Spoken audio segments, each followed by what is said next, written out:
No és igual una garnatxa de l'Empordà que una garnatxa de la zona de Somontano, o d'aquestes, on hi ha aquestes garnatxes tan velles, no?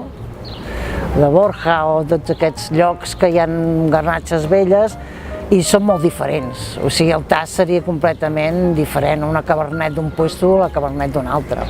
Bueno, penso que també hi ha gent que sempre vesteix les mateixes marques, és una pena, perquè penso que es perden grans sensacions.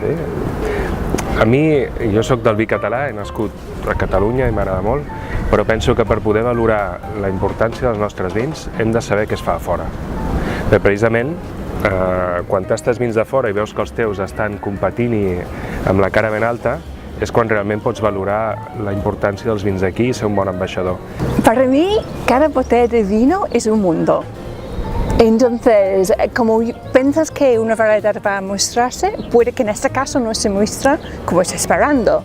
Y además estamos recuperando cada vez más viñas y uvas, variedades que estaban perdidas y aquí en Cataluña ya se vuelven a recogerlos y vale la pena probarlas y descubrirlos.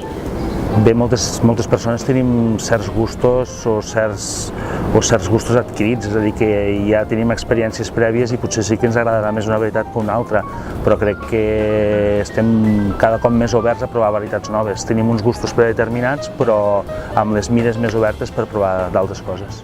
Tots ho fem, Jo sóc la primera que tinc un seguit de varietats fetitxe, no? Unes varietats que m'entusiasmen.